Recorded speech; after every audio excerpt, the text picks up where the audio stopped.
धर्मेंद्र अब हमारे बीच में नहीं है। आपने उनको बड़े बड़े करीब से जाना होगा, ऐसा कुछ खास जो वाकई उनको एक प्रेरणा स्रोत बताता था।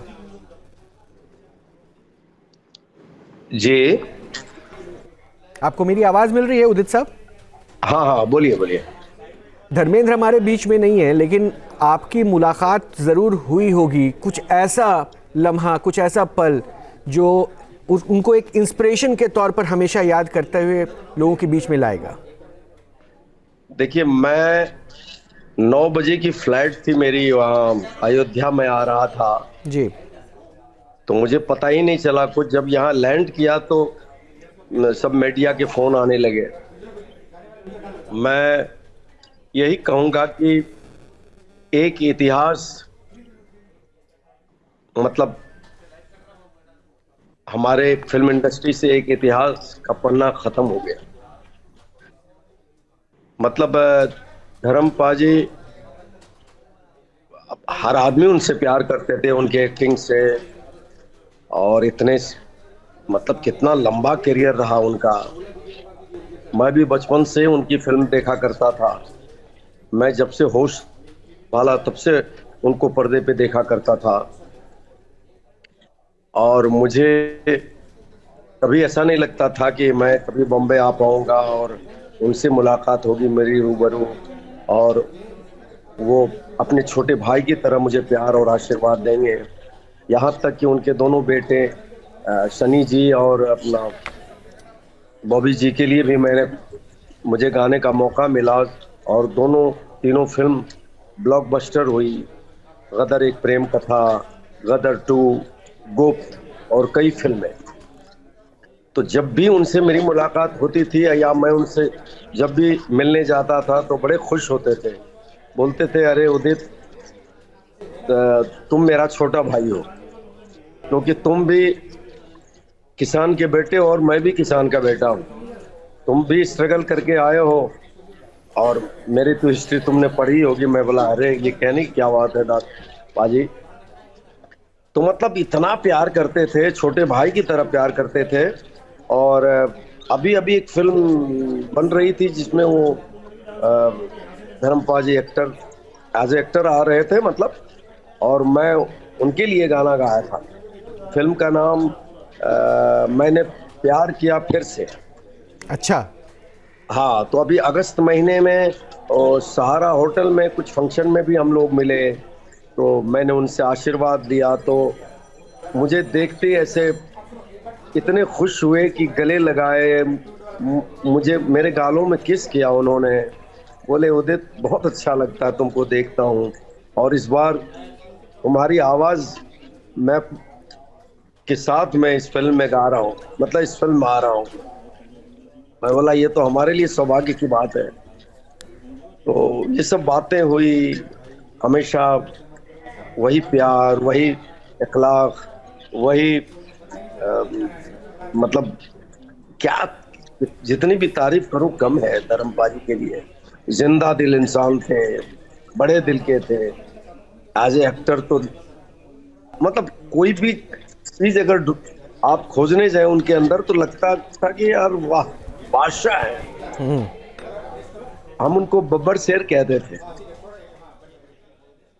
उदित साहब, देखिए, आप खुद इतने बड़े प्लेबैक सिंगर हैं, इतने गाने आपने गाए, लेकिन एक बात जो मैंने अभी आपकी सुनी ना, वो मुझे लगा कि बतौर प्लेबैक सिंगर भी शायद आप इस बात को मिस कर रहे थे कि धर्मेंद्र पाजी के लिए गाना गाने का मौका नहीं मिला था और वो सौभाग्य मिल गया। तो इससे मुझे आपकी खुशी का एहसास हुआ कि आपको मौका मिला। क्या मैं उन लाइंस को सुन सकता हूँ? दर्शक सुन सकते हैं कि जो जिस गाने को आपने आवाज दी। हाँ, मैं 2 लाइन सुनाता हूँ, मुझे याद नहीं है। जी। मुस्कुराया था तेरे लिए, गुनगुनाया था तेरे लिए, छुप छुप के रोया था मैं तेरे झूठे प्यार में। इस तरह का कुछ गाना है, बड़ा अच्छा गाना है। तो कैसा एहसास था जब आपको पता था कि आपकी आवाज और पर्दे पर धर्मेंद्र, जिनको आप बब्बर शेर कहते हैं, वो कैसा एहसास था आपके लिए?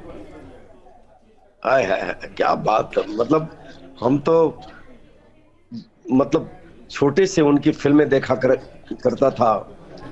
और उनको देख के तबीयत खुश हो जाती थी। क्या पर्सनालिटी, क्या एक्टिंग, क्या लगता था कि हमारे हिंदुस्तान में भी ऐसे एक्टर हैं, ऐसा मिजाज वाले एक्टर हैं, ऐसा मतलब गुड लुकिंग एक्टर। वो तो हॉलीवुड तक उनको बोलते थे ही मैन। क्या बोले अभी, बहुत बहुत ही अंत है, एक इतिहास का अंत हो गया आज। और ऐसे लोग, ऐसे एक्टर कहाँ होते हैं जो 50-50 साल, 60-60 साल, 70-70 साल कैरियर, और एज इट इज शुरू से लेके आज तक एक मतलब क्या बोले, जितनी भी तारीफ किया जाए कम है। हम उनको हमेशा याद करेंगे, उनके व्यक्तित्व को, उनके काम को, उनके उनकी हर चीजों को हम हमेशा याद करेंगे। भगवान, मैं तो राम की नगरी में हूँ इस वक्त। मैं तो राम भगवान से प्रार्थना कर रहा हूँ कि उनकी आत्मा को शांति मिले और सीधा जन्नत ही जाएंगे वो।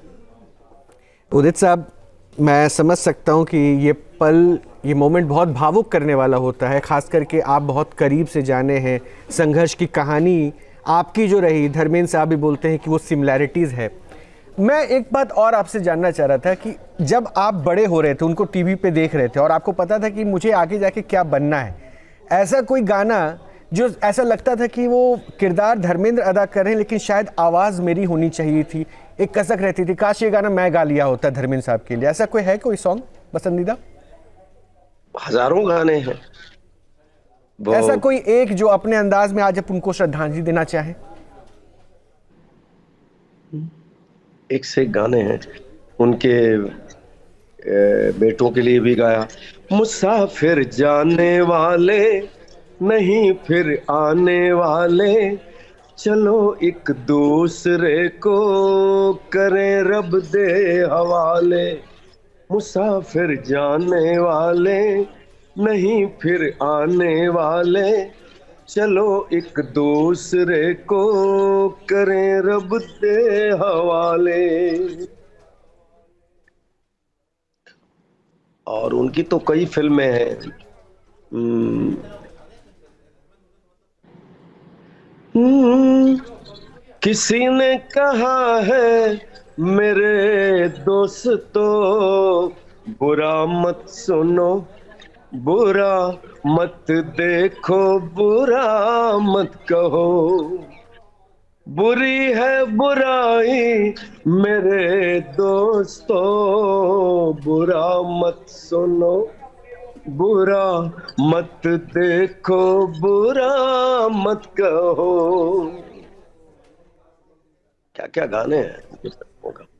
आपके आपकी आवाज़ से मिली श्रद्धांजलि वाकई खास होती है और इसलिए मैं आपको बिल्कुल रोक नहीं रहा हूँ। आहा, बस बस। आज मौसम बड़ा बेईमान है, बड़ा बेईमान है आज मौसम। वाकई आज मौसम बेईमान है। हमारे धर्मपा जी को लेके चले गए। बहुत बहुत ही दुख की बात है, पूरे दुनिया शोक में है।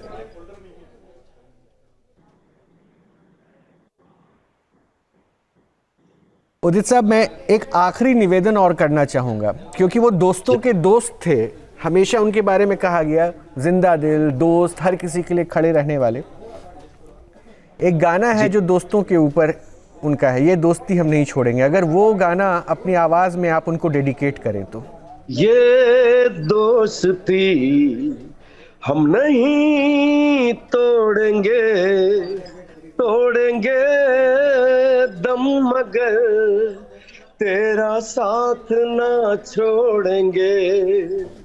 ये दोस्ती हम नहीं तोड़ेंगे, तोड़ेंगे दम मगर तेरा साथ ना छोड़ेंगे। और उनके एक फिल्मों का गाना, और भी सारे गाने एक से एक है। क्या काम किया उन्होंने, क्या क्या फिल्में की उन्होंने। छलकाए जाम आइए आपकी आंखों के नाम, आंखों के जाम, छलकाए जाम। वो तो छलकाए जाम कह रहे थे, लेकिन आज हम सबकी आंखों से आंसू छलक रहे हैं उनकी याद में। क्या बोले, और दुखी हूं। मैं चलिए। इस इमोशन मैं इस इमोशन को समझ, आपकी आंखों में वो दिख रहा है कि आप बेहद भावुक हो रहे हैं धर्मपाल जी के लिए इस तकलीफ में भी। लेकिन आपका जो अपना अंदाज है ना, जिसमें आपने अपनी आवाज़ से उनको श्रद्धांजलि दी, वो खास है। और शायद यही प्यार धर्मपाल जी का आपके लिए था और आपका धर्मपाल जी के लिए है, उदित जी।